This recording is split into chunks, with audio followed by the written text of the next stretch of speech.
안녕하세요. 이승원입니다. 한 발 더 들어가는 뉴스인사 프라임 지금 바로 시작합니다. 오늘 정치 한판 시간 여러분들이 좋아하는 두 분 모셨습니다. 전예현 민주연구원 부원장 그리고 김지호 민주당 대변인 함께합니다. 어서 오세요. 안녕하세요. 안녕하세요. 반갑습니다. 네. 오늘 뭔가 아침에 발길이 조금 가볍지 않았습니까? 강릉에 최근에 좀 단비가 내렸다고 하고 또 강릉 시민들이 한동안 참 마음이 처참하셨을 텐데 모 의원의 구속 소식을 듣고 이제 뭐라고 했었죠? 권성동 의원 구속 소식을 듣고 마음이 가벼웠다기보다는 이번 일을 계기로 좀 정치가 깨끗해져야 된다. 네. 그리고 어쩌면 강릉 주민들부터도 오히려 권성동 의원에 대한 이 수사에 탄력이 붙어서 네. 진실을 밝히는 게 오히려 좋다라고 생각하시는 분들이 많지 않을까 싶습니다. 이게 뭔가 누군가가 잘못돼서 뭐 고소하다 이런 뜻이 아니라 그렇죠. 그동안 권성동 의원 같은 경우는 워낙 여러 가지 혐의들이 있었는데 잘 빠져나왔던 분이잖아요. 그래서 이번에 좀 이제 구속이라는 게 모든 걸 다 말해주는 건 아니지만 어쨌든 증거인멸이나 등등 이유로 일단 구속이 된 것 같습니다. 어떻게 보였습니까? 그동안 권성동 의원이 벅꾸라지처럼 여러 개의 범죄 혐의를 미꾸라지처럼 빠져나왔는데 이번에는 돈을 준 관봉권 사진이 있고 네. 주기 전에 사진을 찍어놓고 만났고 쇼핑백을 받았고 그리고 나서 돈을 잘 지급했다고 문자까지 보낸 거 아닙니까? 네. 이 이상 더 확실한 증거가 어디 있겠습니까? 그리고 네. 더 중요한 것은 사건이 불거지니까 뭔가 말을 맞추려고 그 본부장 씨가 통화를 시도하다가 그렇죠. 잘못 전화해가지고 그 통화 녹취가 택배원에게 전화 녹취가 녹취가 돼서 또 네. 그게 또 언론에 공개되지 않았습니까? 그렇죠. 그 비서가 보좌관이 잘못해서 전화를 해서 아 이게 그게 누가 내용이- 봐도 뭔가 말을 맞추고 증거를 인멸하려는 시도를 한 거기 때문에 네. 제가 봤을 때는 구속을 피할 수가 없었고 마침 강릉 지역에 단비가 내린다고 하니까 네. 참 기쁜 소식이다 이런 네. 생각이 듭니다. 제가 한 말씀만 네. 더 드리면 권성동 의원이 돈을 받고 수사 정보를 흘려준 것 아니냐라는 것에도 이번 구속을 계기로 수사가 더 이제 빨리 될 것 같다라고 하거든요. 네. 제가 누누이 얘기를 하는데 이게 일부 경찰이 수사 정보 빼놔도 파면될 만한 상황이죠. 그렇습니다. 한나라의 국회의원이 이런 일을 만약 했다? 네. 이거 정말 진실을 명명백백 밝히고 속으로 경찰들이 좋아할 수도 있어요. 야, 우리가 언제까지 높은 정치인들이 전화하면 수사 빼지고 이런 걸로 취급받아야 돼? 그러니까요. 아예 그런 거를 하려는 사람들부터 이번에 싹 정리를 해달라는 마음이 있을 수 있다. 하나 있고 두 번째 권성동 의원 하면 체리 따봉 아니겠습니까? 체리 윤석열 체리 따봉. 제가 요 속으로 이 체리 따봉 1억 원짜리였어? 이런 생각도 좀 해봤습니다. 기본적으로 지금 어쨌든 수사를 통해서 정황이 드러난 것만 1억 수수인 거잖아요. 그것도 2022년 1월에 뭐 중식당에서 오고 간 돈. 그래서 윤영호 전 본부장 지금 구속됐죠. 그 사람이 수첩에 남긴 뭐 큰 거 한 장 서폴트 등등 이런 것들 때문인데 앞으로 더 나올 수도 있지 않습니까? 왜냐하면 어제 이제 영장실질 심사 받으러 들어갈 때 이제 주변에서 막 외치는 분들 중에 나한테도 절해라. 돈 안 주는 나한테도 절해라. 뭐 이런 취지로 막 소리 지르신 분들도 계셨었는데 이분이 그냥 아무한테나 절하고 쇼핑백 받아오실 분은 아니잖아요. 쇼핑백 안에 네. 뭐가 있었는지 모르겠지만. 네. 다선 의원이 네. 돈을 받고 넙죽 정말 넉살 좋게 절을 했다. 이것은 저는 처음 있는 일은 아니라고 생각합니다. 처음 받는 그런 금품이라면 뭔가 좀 본인이 깨지. 개면쩍고 어색하고 그랬을 텐데 돈 1억 주니까 그냥 절을 했다? 야 이거는 사실은 넉살이 좋아도 너무 좋은 건데 한두 번 받은 사람이 그러겠습니까? 그 생각을 못 해봤네요. 예, 돈만 주면 나는 절이라도 하겠다. 근데 이분의 지금 사회적 위치를 생각하면 도저히 할 수 없는 행위를 한 거거든요. 그럼요. 그렇죠. 국회의원이 어디 가서 돈 줬다고 절을 하지는 않잖아요. 세배하듯이. 지금 정황상 뭐 증언이 나온 게 이거 하나지. 네. 사실은 우리나라에 통행료 같은 종교가 얼마나 많습니까? 그렇습니다. 이 부분 관련해서 권성동 의원이 하나의 수익 모델을 개발했을 수도 있고 여죄를 한번 더 살펴봐야 된다. 저는 근데 이 부분 관련해서 네. 권성동 의원이 그래도 국민의힘에서는 좀 내놓으라 하는 정치인이에요. 네, 네. 그게 좀 그렇죠. 유명하고 네. 또 예전에도 강원랜드 부정 채용 건으로 굉장히 그 정치권의 어떤 사선을 넘나들었는데 그 이후에도 끊임없이 권력을 탐하고 그리고 돈까지 이렇게 넓죽넓죽 절하면서 받았다. 참 심각한 모럴 해저드가 아닌가 이런 생각이 듭니다. 근데 이 국민의힘을 비롯해서 뭐 예전에 올라간 한나라당까지 이 큰절이 근데 진짜 좀 안타까운 거 제가 이 사건을 안 짚을 수가 없습니다. 옛날 일이지만 2007년 1월 2일 전두환의 집을 찾아가서 큰절한 사람이 누구였는지 아세요?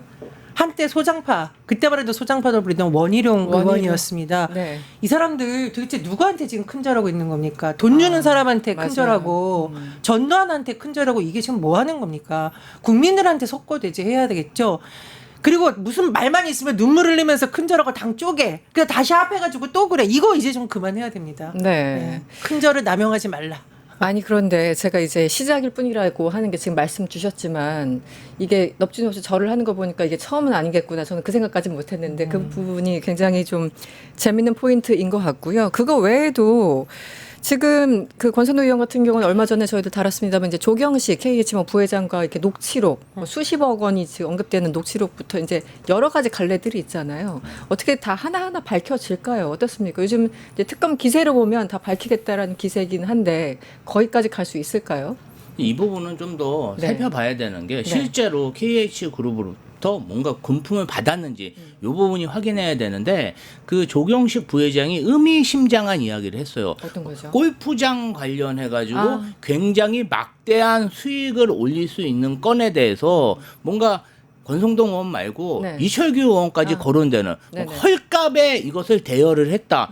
이 부분은 한번 조사해 봐야 되지 맞아요. 않을까요? 그 발언 있었죠. 사실은 윤석열 정권의 최측근 핵심 하면은 권성동 이철규였는데 맞습니다. 이철규 의원 같은 경우는 자녀들의 어떤 마약 그 범죄 의혹 말고는 현재까지 드러난 바가 없어요. 네. 권성동이 그렇게 넙죽넙죽 절하면서 1억씩 받았는데 이철규는 안 받았다. 이것은 좀 쉽사리 인정하기 어려운 일이기 때문에 이 부분 관련해서 여죄를 좀 살펴봐야 된다. 그러니까 제가 보면요. 윤석열 검찰 독재 정권 시절 때 이 사람들 또 측근들은 뭔가 이때 해먹지 않으면 내가 손해다. 이런 생각들을 가지고 있었던 거잖아요. 정권이 짧으니까 빨리 해먹어야겠다. 그런데 윤석열 전 대통령 같은 경우는 뭔가 이제 본인의 정권이 유한하다는 거에 생각이 좀 들고 네. 뭔가 해먹는 데 있어서 많이 좀 발각이 나고 그때 당시 어려웠으니까 계엄까지 영구 집권을 꾀한 게 아닌가 그렇죠. 이런 생각이 들고요. 이 부분 관련해서는 특검에서 이제 특검 기간도 연장되고 그리고 인원도 보충됐기 때문에 좀 더 여죄를 좀 살펴봐야 돼. 이 부분 관련해서는요. 네. 대부분의 국민들이 좀 더 살펴봐야겠다. 아니 막 그림이 나오고 검사가 막 그림을 매간매직하고 막 목걸이로 이거 뭐 꿈도 못 꾸는 얘기 지금 하고 있는 거냐? 뭐 국회의원이 막 넙죽넙죽 절하면서 돈 세뱃돈 받듯이 받고 네. 이 정말 엽기적입니다. 좀 더 밝혀져야 된다. 이런 영화 생각입니다. 포스터 중에 옛날에 우리 헤어질 결심을 네. 이렇게 패러디해서 윤석열 정부 윤핵관 윤석열 그리고 그 김건희를 이렇게 딱 놓고서 해먹을 양쪽으로. 결심 이런 게 유행했던 이유가 있습니다. 그랬죠. 밈이 돌았죠. 네, 그렇습니다. 한학자 총재 계속 이제 출석을 하라고 특검 측으로부터 요구를 받았는데 최소한 한 3차례 정도 거부하다가 약간 강제 조치까지 취할 수 있다라는 그런 취지의 발언을 듣자 갑자기 오늘 출석하겠다고 17일 출석하겠다고 밝혔습니다. 일단 이걸 보면은 권성동 의원이 어떻게 되는지 왜냐면 직결돼 있으니까 통일교 문제랑 이걸 좀 보고 시간을 벌려고 했던 걸까요? 어떻게 보십니까? 네, 내가 보기에는 이제 뭐 건강상의 이유를 빌면서 미루려고 하다가 권성동 딱 구속된 거 보니까 이러다가 나도 구속되겠구나 이런 생각이 있는데 사실 원래는 이제 불구속 수사가 원칙이 맞습니다. 네. 그런데 권성동 의원 같은 경우에 너무 구체적인 물증이 나온 데다가 본인이 발범을 하고 무엇보다 증거인멸 우려가 있다고 생각해서 법원이 구속영장 발부를 한 거고 지금 한학조 총재 같은 경우에도 부인하다가 내가 이러다 진짜 구속되겠다. 그렇죠. 그리고 지금 네. 수사 과정에서 이렇게 보인 태도는 태도가 불량한 건 나중에 혹시라도 기소가 돼서 법원 갔을 때 다 이렇게 참작 사유가 되거든요. 도망 우려. 예, 그래서 도망 우려가 있습니다. 그래서 저는 이거는 권성동 구속 효과 이렇게 정리를 합니다. 네. 어쨌든 시간을 번 것 같습니다. 그리고 왜 이분들은 꼭 이럴 때 아프시는 거예요? 왜 꼭 이럴 때 편찮으신 거죠? 아니 이제 뭔가 네. 구속이 안 되려는 네. 그런 변호 전략인 것 같은데 한학자 총재는 지금 있는 변호인들의 조력을 잘못 받고 있는 것 같아요. 잘못 받고 있는 예, 거예요. 왜냐하면은 네. 지금 한학자 총재가 뭐 전관 예우로 굉장히 막대한 비용을 들여서 특검과 관련돼 있는 전관을 또 쓰고 그 다음에 법적인 대응을 해야 되는데 정치적 대응을 하고 있어요. 그 앞에 뭐 특검 앞에 가서 시위를 기획한다든지 맞아요. 그리고 네네. 외부에 있는 뭐 해외 유명 인사를 동원해서 정치적인 공격을 한다든지 네. 이게 사실은 이런 식으로 계속하면 정말 구속될 수가 있어. 좋은 예는 네. 서희건설 회장처럼 그냥 다 부셔야 돼. 차라리 매간 매직을 하고 뭐를 하고 뭐 이렇게 뇌물을 줬으면 그냥 이야기를 해야지 네. 사실대로 자꾸 속이려고 그러고 막 꼼수를 쓰고 막 돈을 쓴다고 이 문제가 해결된 문제가 아닙니다. 네. 이 부분 관련해서는 한학자 총재가 지금이라도 솔직하게 정치인들에게 얼마의 돈을 줬고 그다음에 윤석열 부부에게 어떤 로비를 했는지 네. 소상하게 밝혀야 그나마 법적 제재를 좀 정상 참작을 받을 수가 있다 이런 생각이 듭니다. 그리고 국민의힘은 이번 일을 계기로 통일교, 신천지 이런 부분하고 좀 거리를 둬야 됩니다. 언제까지 그래야죠. 특정 종교에 기대서 네. 대선 과정이라던가 당내 선거를 개입을 이거 당원들이 믿겠어요 앞으로? 민주당은 당원 주권 정당한다고 해서 당원들의 권리를 오히려 확장하고 있는데 여기는 네. 특정 종교 집단의 권리를 계속 확장하는 쪽으로 가면 안 되고 네. 정광훈, 전한길 이런 사람들이 그냥 탄생한 게 아니다. 알고 보면 다 이런 맥락이 다 있는 거잖아요. 결국은 당원들 무시하고 바깥에서 돈 있거나 세력 있는 사람들이 끌어들여가지고 당을 좌지우지하는 거다. 그래서 저는 국민의힘 당원들이 오히려 더 이거 세게 요구해야 된다. 이번 네. 기회에 당원을 중심을 두고 너무 특정 종교에 휘둘리는 특정 정당은 되지 말아라라는 욕구가 분명히 바닥에 일부 있을 것이다. 아니, 근데 저는 좀 이해가 안 가는 게 뭐냐면요.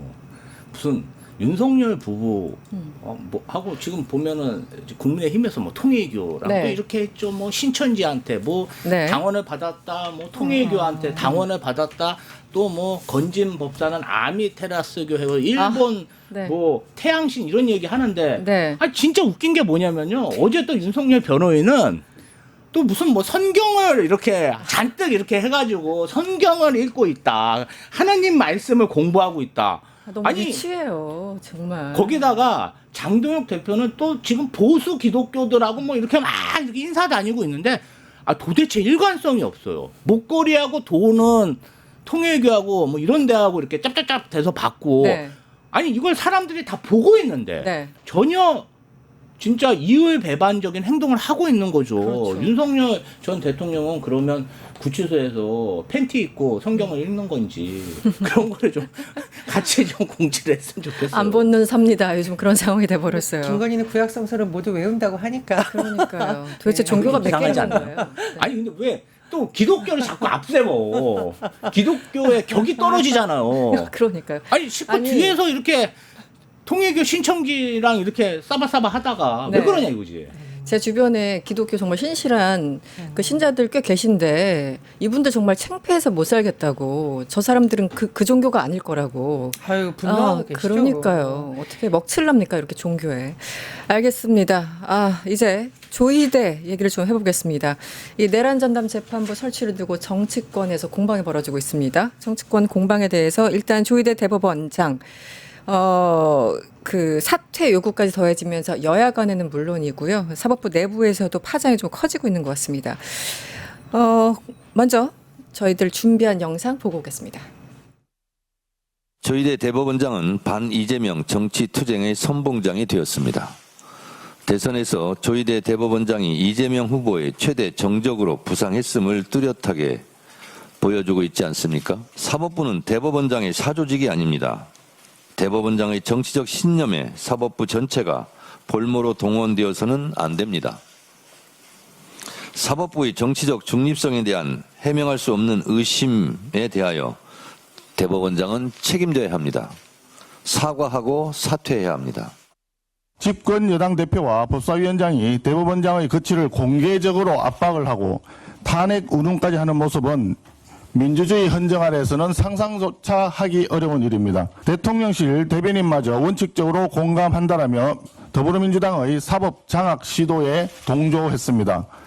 더 심각한 것은 비판 여론이 거세지자 곧바로 말을 바꾸고 심지어 브리핑 속기록에서 해당 발언을 삭제했다는 사실입니다.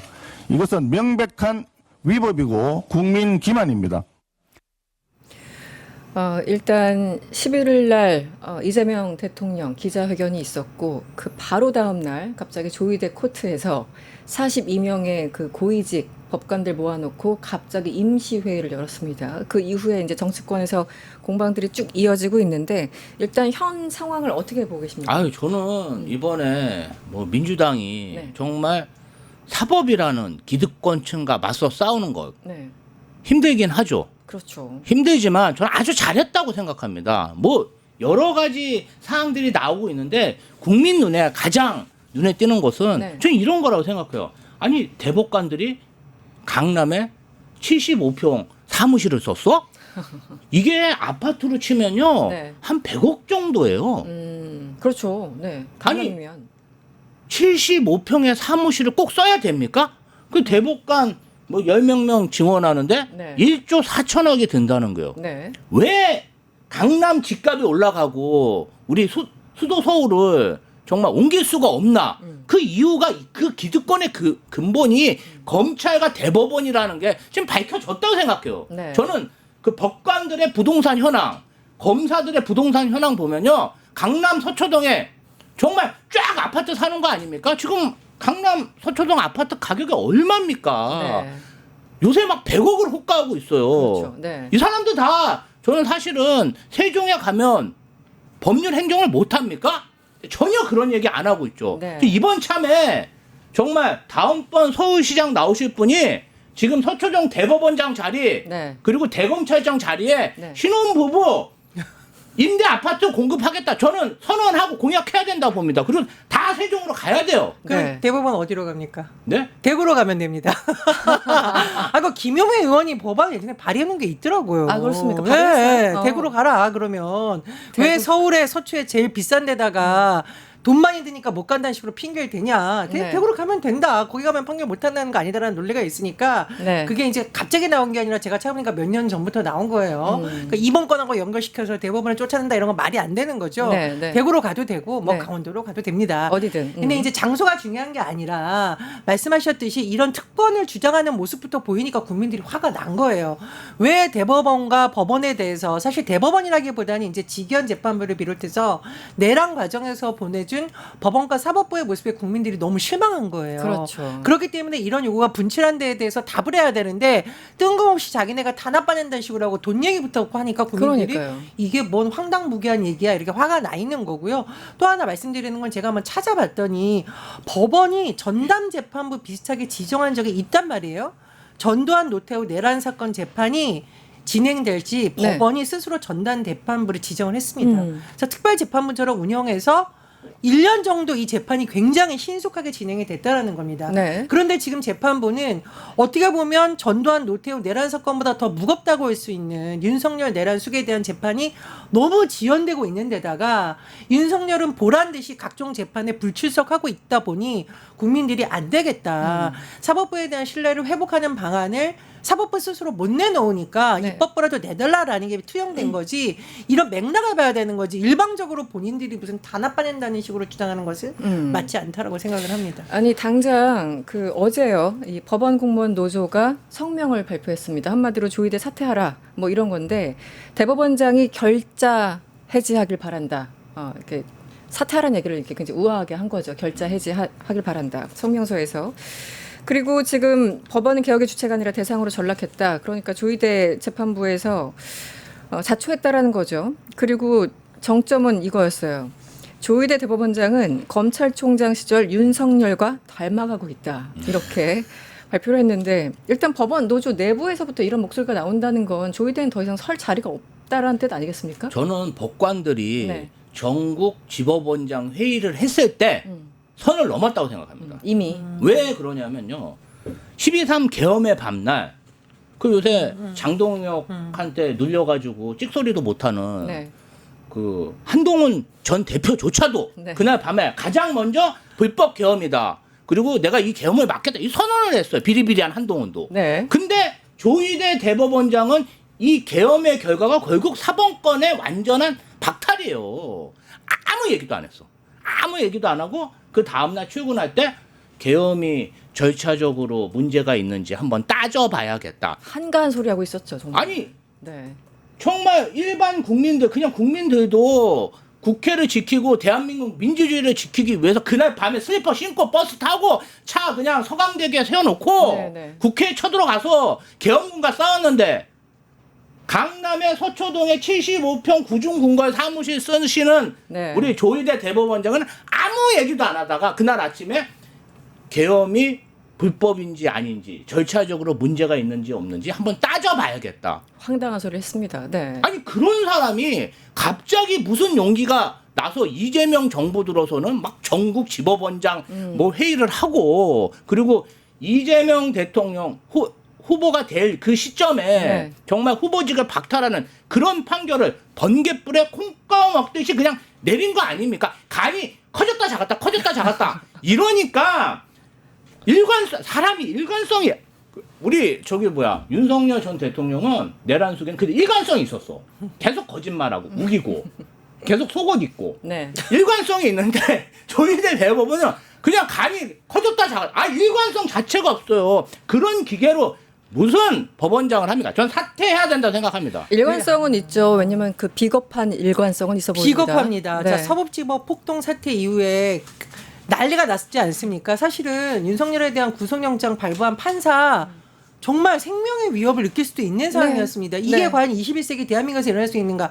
폭도들이 유리창을 깨고 들어가서 그것을 진압하는 경찰들을 폭행하고 그 판사 가만히 안 두겠다면서 법원 안을 돌아다녔어요. 거기에 정말 계셨다면 큰일 날 뻔했어요. 큰일 날 그날. 뻔했어요. 그러면 이거야말로 사법부에 대한 도전인데 그 조희대 대법원장 그 위에 찾아가가지고 서부지법 구성원들에 대한 심리치유 방안을 마련하겠다. 이게 대법원장의 모습이 보일 진짜 겁니까? 답답합니다. 네. 학교에서 만약에 우리 학교 학생이 다른 학교 학생들이 쳐들어가서 폭행을 입었다. 학교장이 가만히 있으면 학부모들이 당장 물러나라고 난리칠 겁니다. 그렇죠. 그런데 누구보다도 법원의 권위와 헌법과 법률소에 앞장서야 돼. 3부 요인 중에 하나인 조희대 대법원장이 이런 모습 보면서 법원 구성원들부터 저는 좌절감을 느꼈을 거라고 생각을 합니다. 사법부의 몰락을 네. 조희대 대법원장의 행보를 통해서 법원 구성원들부터 느꼈으니까 법원 공무원 노조에서 이런 게 나온 겁니다. 그렇죠. 네. 아니 법원 공무원 노조가 무슨 정치 조직도 아닌데 왜 그러겠어요? 그렇습니다. 조희대 네. 대법원장이 결재 해지라는 하라는 말을 내부에서부터 나온다는 거 조희대 대법원장이 좀 귀담아 들어야 됩니다. 아니, 저는 이제 보면서 늘 느끼는 게 이분들의 DNA는 정말 일관되구나. 제가 그냥 비겁함이 일관된다라는 게 그냥 농담이 아니라 사실 뭐 전두환 그 독재 시절에 뭐 폭력을 뭐 쓰지도 않았어요. 그냥 사법부는 다 오케이 알았어요. 검찰이 대충 수사해가지고 누구 때려 잡으면 거기에 대해서 도장 찍어주는 사람들이 바로 이 사법부들 아니었겠습니까? 이번에도 마찬가지입니다. 12월 3일 날 불법적인 계엄령이 선포됐을 때 이 사람들 한마디도 안 했어요. 한마디도 안 하고 있다가 직위원 등장하죠. 파기환송 등장하죠. 그리고 지난주에는 갑자기 인민시위회를 열죠. 도대체 뭐 하자는 겁니까? 이분들이야말로 정말 정치를 하고 있는 거 아닌가요? 원래 네. 법관들은 그렇게 몰려다니지는 않아요. 최소한. 네. 검사들은 사실은 집단주의가 있고 상명하복이 있기 때문에 몰려다니는 그런 습성이 있는데 집단적으로 네. 법관들은 조희대 대법관 전에는 그러지는 않았어요. 개별 네. 판사들의 그 권능이나 이런 걸 굉장히 존중해주고 그래서 사실은 강남에 100억짜리 사무실도 혼자서 쓰고 있는 거 아니겠습니까? 네. 우리가 몰랐죠. 네. 근데 지금 몰랐죠. 어려운 일이 터지고 정말 조희대 대법관의 이런 행태를 보니까 너무 웃기잖아요. 아니 대법원장 정도 되면은 네. 국민들보다 뭔가 좀 나은 뭔가 본을 받을 수 있는 그러한 행태를 해야 되는데 지금 보면요. 그 누가 인정할 수 있어요? 법원 공무원 노조도 인정 못하는 거 아닙니까? 지금 왜 검사들을 따라하죠? 검사들이 잘해서 지금 기소 수사 분리 지금 네. 이거 추진하고 있냐? 못해가지고 지금 말이야 국민들에게 지탄을 받고 있는데 그 못한 걸 따라하고 있어요. 저는 이 부분 관련해서 민주당이 정말 어렵죠. 네. 언론에 두드려 맞고 네. 정말 우리 그 이준석 대표 같은 경우는 AI까지 만들어갖고 가짜 뉴스 만들어서 막 공격하는데 힘들지만 지적해야 된다. 지적했기 때문에 대법관들이 강남에서 100억짜리 사무실 쓰는 것도 밝혀진 거 아닙니까? 네. 이 사법개혁 논의가 가령 그러면 이재명 정부에 의해서만 된 건 그건 아닙니다. 제가 노무현 정부 때 법원 출입을 하던 기자였거든요. 네네. 그 사실은 노무현 정부 이전 때부터 사법개혁에 대한 요구가 있었습니다. 법원이 너무 권위적이며 그렇죠. 네. 군사정권에 숨지기고서 사법부의 역할을 못한다는 게 있어서 그래서 노태우 대통령 때 2차 사법파동이 있었고요. 소장 판사들이 들고 일어난 거예요. 그래서 김용철 대법원장 사퇴했었고 네. 김영삼 정부 때도 소장 판사 40명이 3차 사법파동을 했었어요. 그래서 그때도 대법원장이 사퇴했어요. 그러니까 저는 사실 이게 가장 좋은 모양새는 네. 법원 내부에서부터 이번 사태에 대해서 진단을 하고 그리고 법원 내부에서부터 개혁의 움직임이 일어나면 너무 좋겠는데 아쉽게도 그런 움직임이 없다 보니 네. 국민들이 지금 입법부라도 나서라 이렇게 요구를 하고 있고요. 최근에 일부 여론조사 보면은 또 60% 넘게 내란 전담 재판부 설치를 해서 빨리 이걸 해결해 달라라는 요구가 지금 분출되고 있습니다. 근데 정당이 그럼 이걸 무시하고 갑니까? 네. 에? 이거 뭐 어려운 과제니까 그냥 무시하고 가요. 그건 아니에요. 그래서 민주당은 이렇게 할 수밖에 없다라고 말씀을 드리고요. 노무현 정부로 다시 돌아오면은 그럼 노무현 정부 때 법원 개혁이라는 것이 어떻게 이루어졌느냐. 일단 판결문 읽다가 숨도 못 쉬고 쓰러지는 사태. 이게 판결문이 한글로 쓰였는데 도저히 누군지 이해도 못하는 법원 출입 기자도 이게 무슨 말인지 못하는 거 판결문 쓰기 쉽게 하기. 이게 국민들을 위해서 하자는 그렇죠. 거예요. 네. 그다음에 두 번째 권위적인 법관의 모습을 탈피하기. 세 번째 검찰의 공소장이 아니라 법정에 나와 있는 사람들의 말을 중심으로 진행하겠다는 공판 중심주의. 네네. 이런 걸로 인해서 검찰의 무소불위 권력을 견제함과 동시에 국민들의 입장에서 억울한 일이 없도록 앞장서는 사법부 개혁이 이미 그때 진행이 되고 있었는데 이번에 들어와서 조희대 대법원장의 이 대법원 체제나 법원 체제에서 이게 10년, 20년 전으로 지금 후퇴하고 있는 겁니다. 그래서 제가 보기에는 법원에 있는 구성원들이 만약에 회의를 한다라고 하면 네. 국민들로부터 사법부가 신뢰를 회복하는 방안이 무엇인가를 내놔야 되는 거지. 아, 우리 핍박받고 있다. 이렇게 해서는 해결점이 안 난다고 봅니다. 마지막 하나만 더 질문을 드리겠습니다. 당에서는 이때 추미애 법사위원장부터 이제 시작을 해서 정청래 대표, 이제는 어제 이제 박상혁 원내 부수석 등등 계속 조희대에 대해서 얘기를 좀 하고 있는데 대통령실은 이제 원칙적 공감이라는 그 워딩 이후에 우상호 수석까지 나와서 또 뭔가 정리를 하는 분위기고 약간 온도차가 있어 보여요. 이 부분은 어떻게 해석을 하면 될까요? 예, 대통령실은 실제적인 행정권을 가지고 있는 네. 그 권력이 있는 곳이잖아요. 네. 행정권이라는 게 수사권도 있고 여러 가지 공무원들을 통할하는 데인데 지금 이제 사실은 대통령실에서 사법부를 직접적으로 네. 통제한다거나 어떤 대법관에 대해서 사퇴하라 이렇게 얘기하는 것은 사실은 조금 과한 측면이 있죠. 네. 그렇기 때문에 우상호 정무수석도 그런 이야기를 한 적도 없고 그리고 중요한 게 앞으로도 할 계획이 없다. 논의 계획도 없다. 그게 네네. 맞다고 생각합니다. 사법부와 행정부를 감찰하고 네. 그다음에 견제하는 곳은 국회의 고유 권능입니다. 그래서 법사위가 있고 저기 국정감사 때 사법부 뭐 천대엽 네네. 행정처장을 불러다 놓고 질문하고 따지고 이 국민이 위임한 국회 권능이잖아요. 네. 근데 행정부에서 그러면 안 되죠. 그래서 적절하게 선을 잘 긋고 있다 이렇게 그럼요. 평가하시는 거군요. 우리 부원장 어떻게 저도 보세요? 마찬가지입니다. 지금 검찰 개혁하고 법원 개혁은 좀 다르죠. 예. 그렇기 때문에 상권분립의 원칙에 의해서 네. 법원 개혁을 할 수 있는 제도적인 거는 입법부에서 충분히 논의할 수 있는 거고 네. 그리고 정당이라는 곳은 제가 말씀드렸듯이 민의를 담아내는 곳이니까 네. 이런 국민적 요구가 분출한다라고 충분히 얘기할 수 있는 거지만 행정부의 수반인 대통령이 계시는 대통령실에서는 상권분립의 원칙을 지켜가는 것이 맞다라고 보고요. 그리고 사법개혁의 원칙에는 동감한다는 건 예전부터 국민의 사이에서 그런 여론이 있었다는 것을 알고 있다 정도이지 네. 직접적으로 뭐 대통령실이 나서 이 판을 정리한다. 네. 그런 건 아니라고 봅니다. 그래서 우상호 정무수석이 잘 입장을 정리했다라고 보고요. 다만 이제 우리가 이게 제도 개혁을 좀 해야지 이게 장기적으로 되잖아요. 그렇죠. 입법부 차원에서는 또 어떻게 하는 것이 국민을 위한 법원, 국민으로부터 신뢰받는 사법부로 태어날지에 대한 제도 개혁 논의는 계속 돼야 된다고 봅니다. 알겠습니다. 오늘 시간이 다 돼서 정치 한판 여기서 아쉽지만 인사를 드려야 될 것 같습니다. 김지호 민주당 대변인 그리고 전혜연 민주연구원 부원장과 함께했습니다. 오늘 고맙습니다. 감사합니다. 유튜브 구독하고 실시간 채팅과 댓글을 남기시면 매일매일 7천 TTCO를 드립니다. 참여 방법은 통통물 어플을 다운로드하고 회원가입과 로그인을 해주세요. 마이페이지에서 나의 회원 고유 번호를 복사해주세요. 유튜브 구독 후 실시간 채팅이나 댓글창에 고유 번호를 한 번만 입력하면 준비 끝! 지금 유튜브 채팅과 댓글 쓰기 참여하고 실천 TTCO 받아가세요.